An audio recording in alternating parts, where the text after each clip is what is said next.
What is up, everyone? Welcome to round 6, the finals of War of the Roses 2024. We've got a couple of sweet decks facing off for the trophy. Without further ado, let's dive into the list. First up, we have Aaron returning to the camera with his Mono Black Aggro build. This is about as classic as they come. The deck has some sweet altars as well. Basically just looking to lay the beat down, interrupt his opponent's plan with him to Turoks and Hippies, and hopefully get there before the big threats hit the field.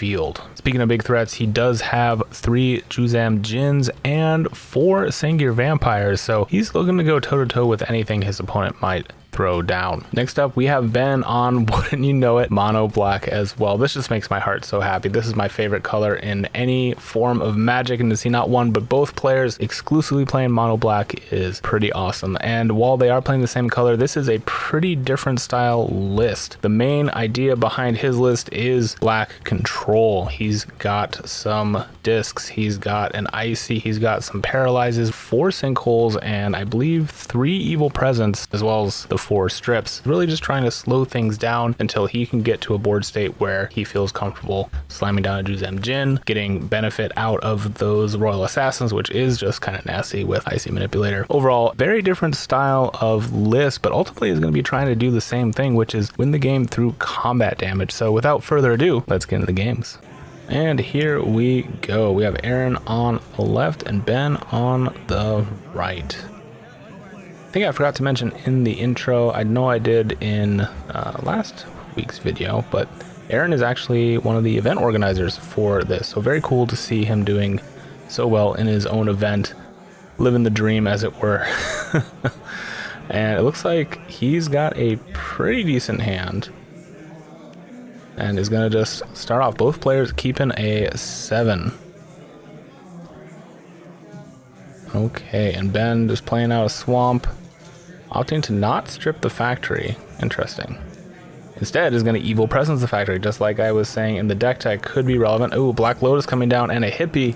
Who needs a Dark Ritual when you got a Black Lotus? Oh boy. All right.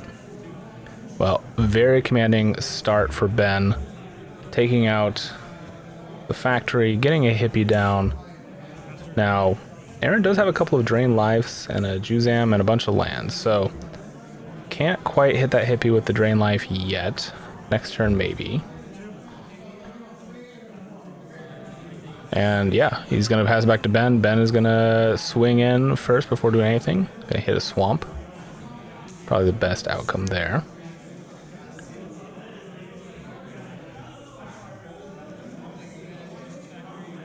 And I think deciding if he actually does want to go for the strip here. I feel like you should. You've got pressure down on board. Taking your opponent off of their lands could be relevant. Instead, we're going to Demonic Tutor. Okay. Interesting. Let's going to take a look at what it was. On top was a swamp. Not exactly sure what he's tutoring for. Looks like he's maybe getting a couple of options. Or he pulled out one.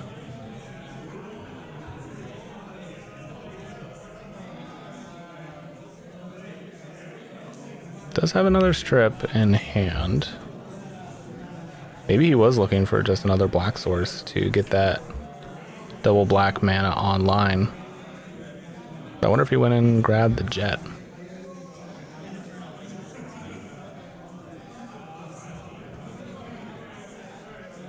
Isn't that the worst though, when you demonic tutor and all you really need to do is grab a land? I imagine he's grabbing the jet here, but potentially not.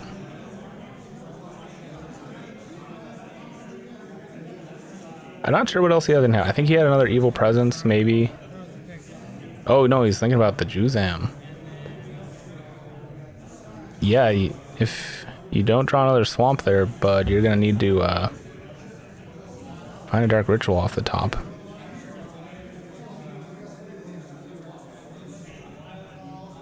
So I think seriously considering here, just going for mana accelerant. Nope, he's gonna go for the Juzam Djinn.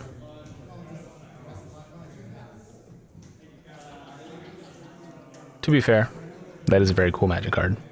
If I had some, I would definitely be playing him and tutoring for him as much as possible. Wait, nope. choosing to not do that. All right, I don't know what he grabbed. I guess we'll find out. Nope, no, okay, just can't make up his mind. Well, I think settled on the Jujam Jin. I think. There's a little bit of a back and forth there, but maybe that's what he picked. Can't even tell anymore. It's a back card. Yeah, who knows? All right, second swamp coming down for Aaron. Is that a third drain life? Oof, that is, I think, yeah, he just drew his third drain life. And not too hot right now. Ooh, is that a him? All right, that is a him to Turok. And just pointing out, might as well do the hippie as well. And what do we have left? We have a Juzam and a drain life. And hitting 2 of the drain lives. So really needing to see a land here, either to get a threat down. That is a land. All right, are we drain lifing first to take care of that hippie? Or do you just play out your threat? He's at 16, so he's got a healthy life total. Yep, threat coming down. That makes sense. You will lose the drain life, unfortunately, but you're ahead enough on board at this point that I don't think it matters too much. All right, hippie coming down. Third drain life hitting the board, or in the bin. And down to 14. And I see your Juzam and raise you a Jin. Alright, so yep, just gonna block here. A little unfortunate.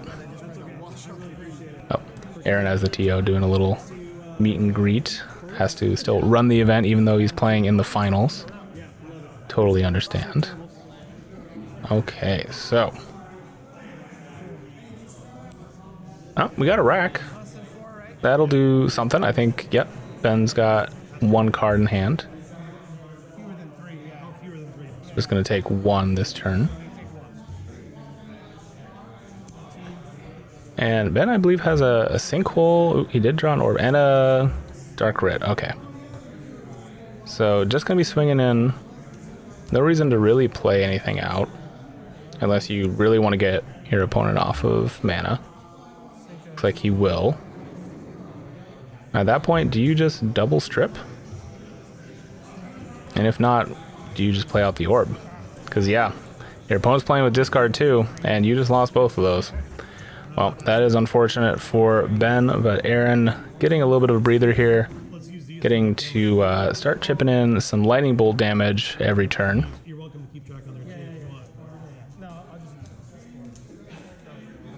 Ooh, and that is a very good top deck for Ben.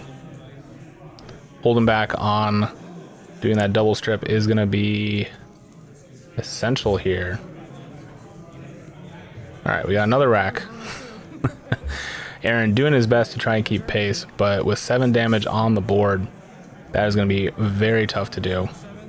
7 in, down to 2. And here's where I think, yeah, you strip. Oh, not stripping both. Okay. All right, and that is going to be game number 1 going to Ben. Here we are in game number 2. Very good top deck from Ben when both players were pretty tapped out to get that win. Obviously keeping that hippie on board the entire length of the game. Super beneficial. Maybe playing it a little too safe with not playing out the orb towards the end of it, but not getting punished for it either. Both players probably did a little bit of sideboarding. I can't imagine the evil presences for Ben stayed in, even though they were good against the factory. And Aaron's just going to lead off with a quick and easy rack. Not going to do anything for a little while. Ooh. And Ben's got a pretty good start here as well. It's not as good as the game 1, but he's going to get an orb and a soul ring out. All right, we got Order of the Ebon hand for Aaron. So first threat on the board. Probably not worth getting orbed over. All right, we're going to strip, or sinkhole, sorry. One of the swamps.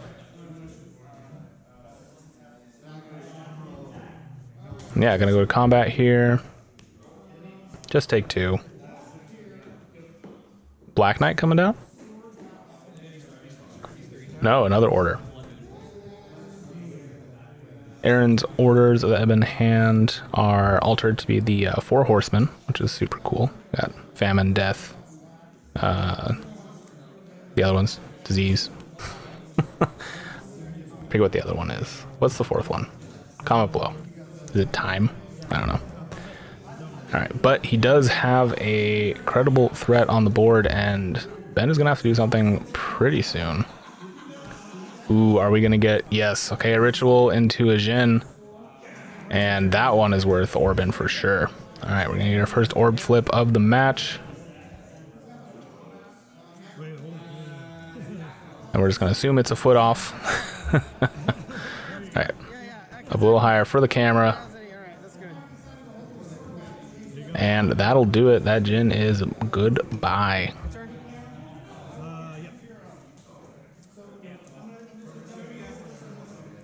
Okay. Ben, unfortunately, not having much action in hand. He does have some rituals. He has a lot of mana, but it doesn't look like he has anything to spend it on, and is opting to keep his hand full to keep that rack off his back. But does drop to 10. And here comes a Dark Knight. Or Black Knight, sorry. This ain't Batman. Although I think one of them is altered to be Batman. So we're not totally wrong here. But Aaron having a multitude of threats here. Drawing... Actually, I think he just drew the Black Knight. And also has a Dark Knight in hand. So nothing but threats in hand for Aaron. And nothing but mana in hand for Ben. And I think this is going to be a pretty quick game 2. Oh, that's a him. Okay. The Dark Knight is actually an altered him. It's not a Black Knight. And that's a Mind Twist. That's not going to do it. We're going to go to game number 3. And here we are in game number 3. Players tied 1-1. Whoever wins this wins the whole kit and caboodle. No pressure.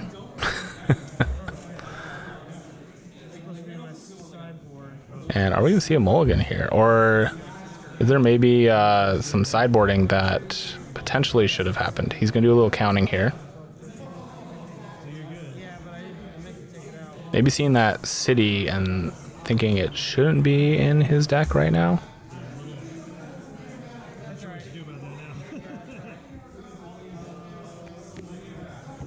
Either way, we're going to play it out. If it's in your deck when you present it, you need to play it. If for whatever reason you have more than 15 cards in your sideboard, then that's an issue, but that's for another time.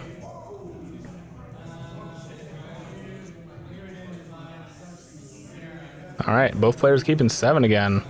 Ben with another great start. Can't do anything to capitalize on it yet. All right, Aaron is going to get the ritual start and do a hippie. Classic. Exactly what I want to be doing in Magic all the time. All day, every day. Writ into hippie. Ooh, and that's a Paralyze, which is going to be a little backbreaking. And we're just going to get in with the Factory for 2. Oh, that Paralyze not untapping. Yep, there we go. Old habits, I get it. That is actually a very good answer to a lot of Aaron's cheap black creatures. And Ben does run, I think, 3, maybe 4 main, just naturally. All right, we're going to him. Get rid of some of the threats. He does have a Factory on the field, so he could jump block.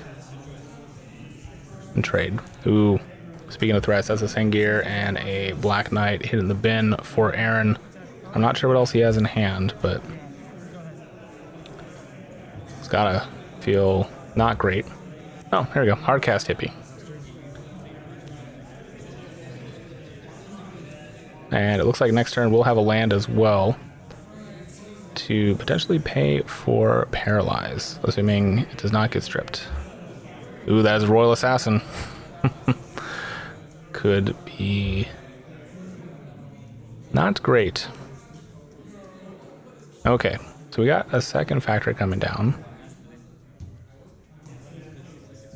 Obviously that strip is not ideal. You don't want to animate the factory just to have it get destroyed. Or do you? Is that what Aaron is thinking through?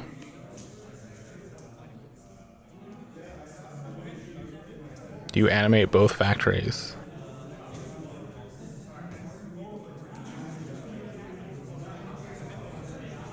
Sorry, one just came down, right? So it has summoning sickness. So probably not what you want to do right now. I would, yep, just going for a twofer. All right, hitting the city in a bottle. Very interesting include. Order the Ebon Hand coming out, and a rack. All right, with one card in hand, Ben is going to be taking 2. And does have a lot of targets for his Royal Assassin right now. All right, just going to kill the non-paralyzed hippie. The assassins with the paralyzes are actually pretty sweet too. I know I commented on the IC manipulator, which I imagine probably came in the extra 2, I guess, in his sideboard, but Aaron unfortunately just drawing a land, not having enough to pay for that. Oh, it looks like we, yep, just missed the rack trigger there. All right, kill the other hippie.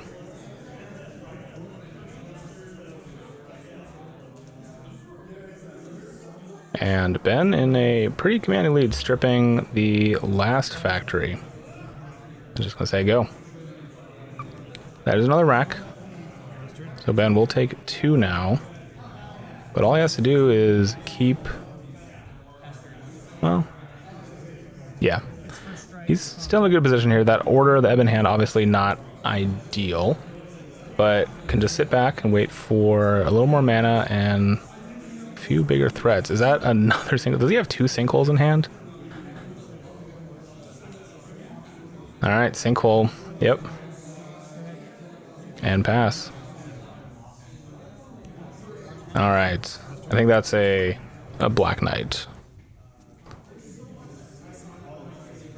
So Aaron finding a few more threats, choosing to play him out as often as he can, getting sinkholed all along the way. And I don't know what he drew, but I don't think he has the mana to play it, so he's just going to pass, which does leave it open for him.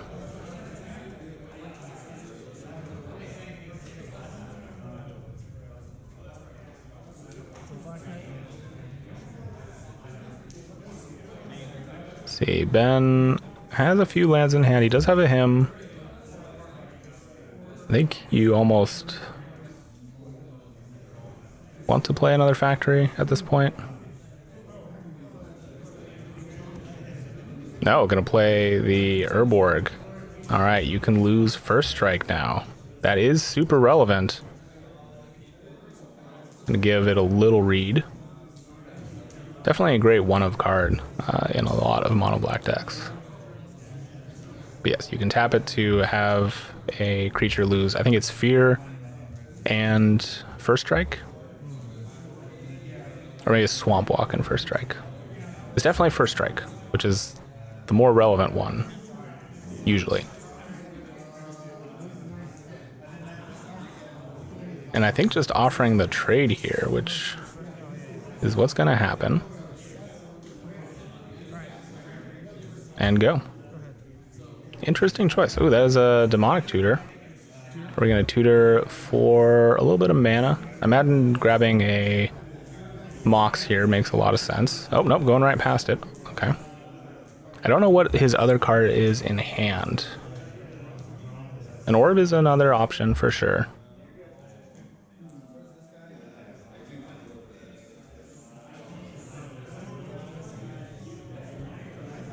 Yeah, not quite sure what's in hand right now for Aaron. But anything in hand is dangerous.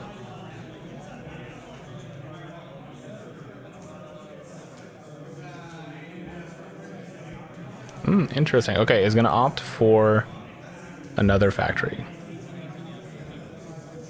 at least have the option for threat. It does get around the assassin when it's tapped on his turn. Obviously, the royal assassin can just shoot it when you swing in,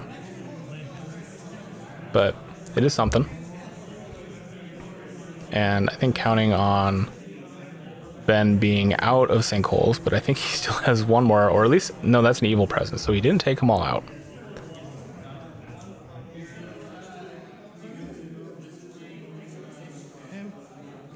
All right, we're gonna him. Oh, and it was a drain life. That's what was in hand. Okay. I'm just gonna pass.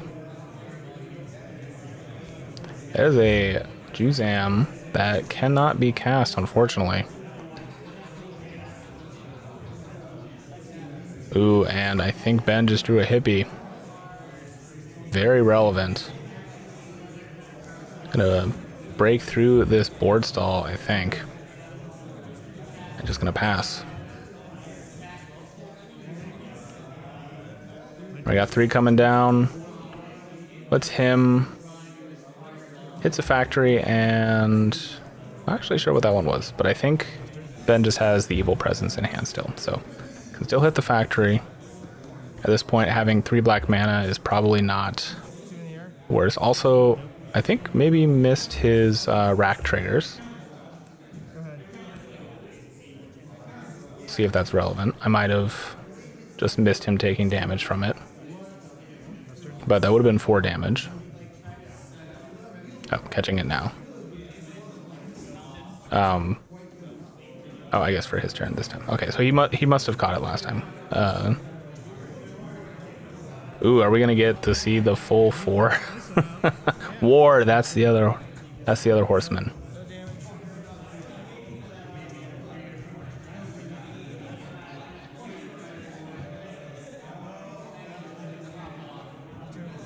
All right, going in for another 2, down to 12, and pass.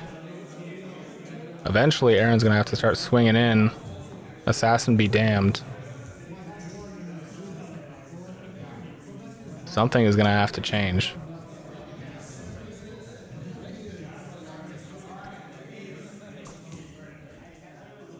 All right, here we go. Big swing. Taking out one of the ebon hands. Take 4.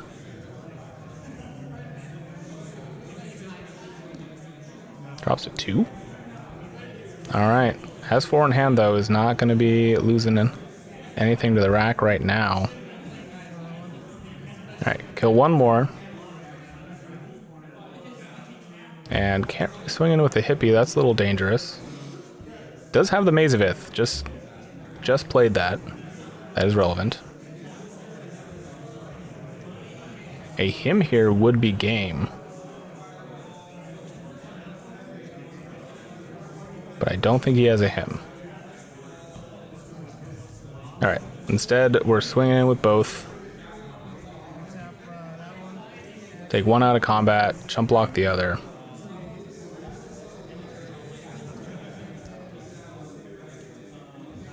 And pass.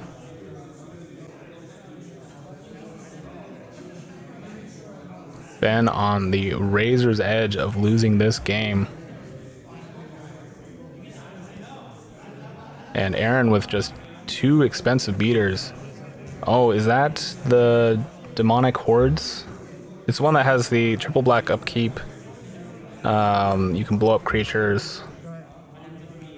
It's nasty. I don't remember exactly what it is. It doesn't see a ton of play, but is that going to be what actually breaks this game wide open for Ben?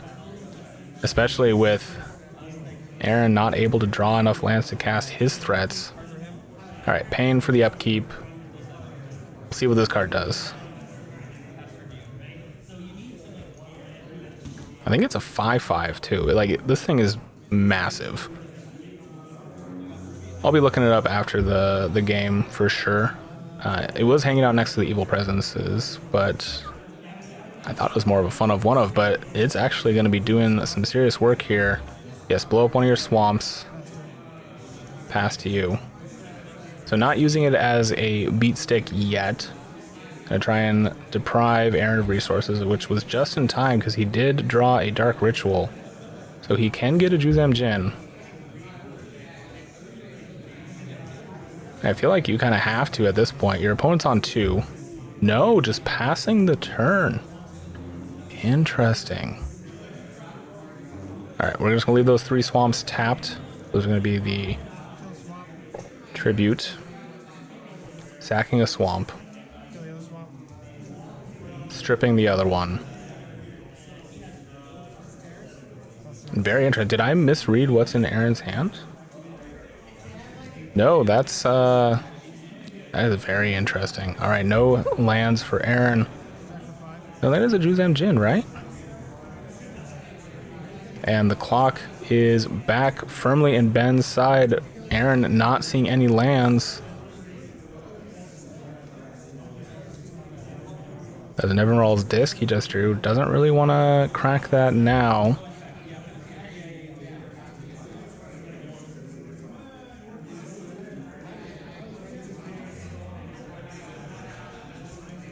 And are we going to see Ben thinking here? Trying to figure out what's in his hand behind the disc. Is that a him? And if so, do you him now? Nope, just gonna swing in. Might as well chump block here. And pass. That is still not a land.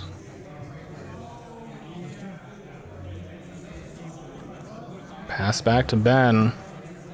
Nothing on board. Swinging for everything. And that is game. Ben takes it down and is the winner of War of the Roses. Congrats. Good job to both players. Congrats again to Ben, taking it down in a very close game, winning with just 2 life left. You gotta love it. Oh man. Well, thank you to everyone for watching. Thank you to everyone who checked out this whole series. This was definitely a little bit different for the channel. Usually we do pre-modern content. Comment down below if you want to see more old school content. I don't know when the next tournament I'll be able to attend will be. There is the Regrowth Cup in the fall in Portland, and I'm definitely gonna be attending that one at least. So let me know if you'd love to see coverage of that, and we'll see what we can work out. If you've already liked, subscribed, and done all that stuff and you want to do more, there is a Patreon in the video description. That money goes towards gear upgrades and travel expenses for the channel and is greatly appreciated. Thank you all again. I'll see you next time.